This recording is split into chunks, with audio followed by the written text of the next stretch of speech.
Friday, of course, millions of Muslims around the world gather for their holy day of worship. And on this day, hundreds were gathered at the Al Noor Mosque in Christchurch, New Zealand, when a heavily armed man walked in and fired indiscriminately at terrified worshippers, killing 41 of them. It's believed that that same man, who was apparently live streaming the massacre, do you believe that, drove 4 miles to the Linwood Mosque in Christchurch and murdered 7 more. A 49th victim later died at the hospital. Well, dozens more, including small children, are being treated right now for gunshot wounds. Authorities warn the death toll could rise. The suspect, a 20-year-old man from Australia, has been charged with murder and made his first court appearance a short time ago. Australia's prime minister described him as an extremist right-wing terrorist. Authorities are investigating an apparent manifesto the shooter left behind filled with white supremacist views. 2 others have also been taken into custody as police try to determine what role they played. Jacinda Ardern, the Prime Minister of New Zealand, condemned the terrorist attack. Many of those who will have been directly affected by this shooting may be migrants to New Zealand. They may even be refugees here. They have chosen to make New Zealand their home, and it is their home. They are us. The person who has perpetuated this violence against us is not. They have no place in New Zealand. There is no place in New Zealand for such acts of extreme and unprecedented violence, which it is clear this act was.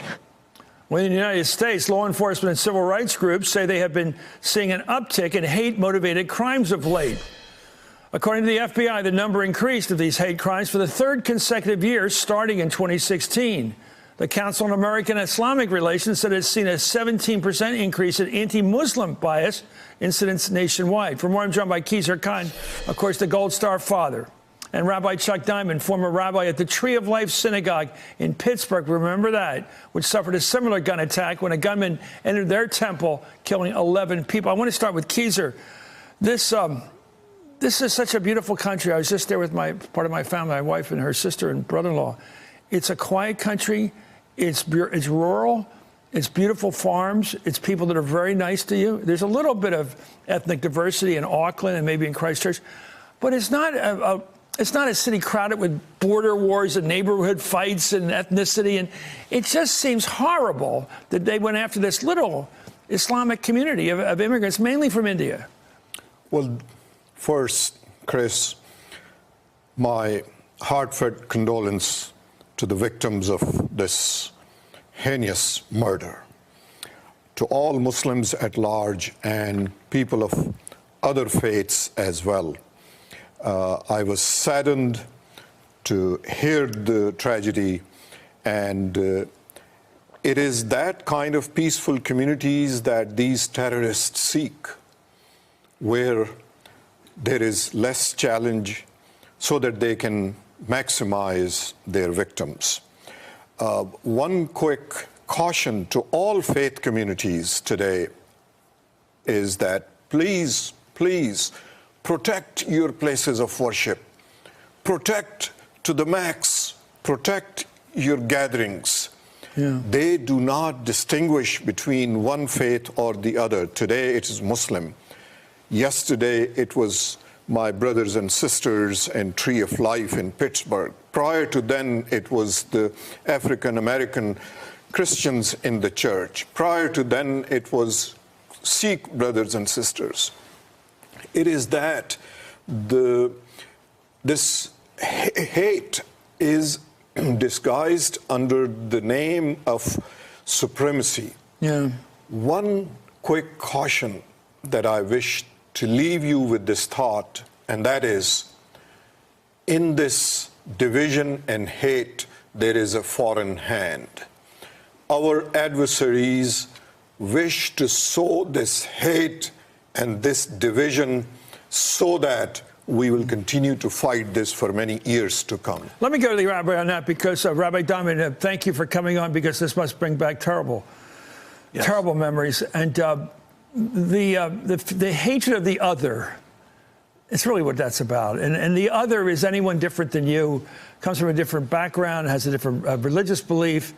But you combine hatred And you combine that with firepower, the ability to reel off bullet after bullet after bullet by just pulling a trigger a few times. You know, it's not like walking and punching a couple of guys because you're mad at them. It's not an old street fight between ethnic groups. We're talking about the ability to walk in and just blow away 41 people, drive to another place of worship a few miles away, shoot 7 more. The deliberation of this, but it doesn't take any guts to do it. You just go in and do it if you have the guns. Your thoughts? Yeah, well, I agree, and I agree with everything Mr. Khan said. Mr. Khan, you're one of my superheroes. You're an American superhero, and I appreciate all the sacrifices your family have made for this country. And I hope that at some point in the future, you and I can arm in arm go together to do good things in the world. Chris, I've said that, it takes hatred and guns, and you can see the damage it does. I was devastated to hear the news coming from New Zealand, how Pittsburgh, Squirrel Hill and Pittsburgh, such a lovely community, this will never happen to us, and it did. New Zealand, everybody talks about New Zealand being such a wonderful country, which it is, but yet it can happen there. It can happen anywhere. And we have to be diligent, we have to watch each other's backs, and we have to appreciate people for who they are, for being people. You're right, Chris, this is about hatred, for hatred of others, people who are different. But you know, Mr. Khan, you and I aren't so different, and we share a lot. The attack on New Zealand was an attack on all of us. Well, the Council on American Islamic Relations condemned the mosque attacks over there and called on political leaders to address the growing menace of Islamophobia. Let's watch that. We ask our political leaders to address the growing menace of Islamophobia and hate that has been perpetrated by political leaders, by ideologues, by people who want to run for public office, by people who won public office on the backs of immigrants, blacks, Jews, Muslims, and all minorities. We hold them accountable because their words matter. Their policies matter. Well, President Trump, who condemned the attack, seemed to minimize the threat of white nationalism generally. Let's watch him here. We see today white nationalism as a rising threat around the world. I don't really. I think it's a small group of people that have very, very serious problems. I guess if you look at what happened in New Zealand, perhaps that's a case. I don't know enough about it yet. They're just learning about the person and the people involved. But it's certainly a terrible thing, terrible thing. Keiser, why do you think he plays it down? I want to go to Keiser first. I'm sorry, Rabbi. Okay, This no is problem. nothing new. This is political expediency. He is known for that. He will exploit anything to benefit himself. He's talking on behalf of his base. This is what this terrorist in New Zealand wrote in his manifesto. He says, Trump is the symbol of renewed white identity and common purpose. Yeah. That Rabbi, is let me go to how Trump does this discrimination number in this horrible world. If somebody comes into the country without papers and kills somebody in San Francisco or anywhere, they become, the victims are all angels. And I understand that way he does that rhetorical. But in a case where a white nationalist kills all kinds of people, it's very short shrift. It's like, let's move on. Let's get over this quickly. It's just an isolated case of a guy who, quote, has problems. I wasn't sure what that meant. Sociologically or psychologically. It's a dangerous way of phrasing it, I thought, because he might be, who knows what he was doing with that phrase. Your thoughts, Rabbi? He is very discriminatory in what he condemns. Well, I agree, and the rhetoric is important coming from one of the most powerful people in the world. His words matter. I don't know enough about the situation. You know enough to tell that it's wrong. This is wrong. The killing of people in New Zealand is wrong. White supremacy is wrong. It's not a matter of good people on both sides. And I think the rhetoric, the statements have to be stronger from our leaders. And also the people who enable our leaders, who let them get away with these, you know, Chris, this show's called Hardball. I see this as wiffle ball. These statements that come from our leaders. And it's got to be, there's no question, this is wrong. How hard is it to realize that? Well, we have a global market now for hatred. During the 2016 campaign, candidate Trump repeatedly spoke about the threat coming from the Muslim community. He was very direct about this, and from people of the Islamic faith, because the faith itself, he said, was awful. He threatened to implement a ban on Muslims coming into the country because they're Muslim. Let's watch. Look, there's something going on. The Muslims. The Muslim community has to help us, Mika. They're not helping us. The Muslim community is not reporting what's going on. The Muslims have to work with us. They have to work with us. They know what's going on. We have to look at the Muslims, and we have to do something. We cannot stand by and be the stupid people while our country is destroyed. I think Islam hates us.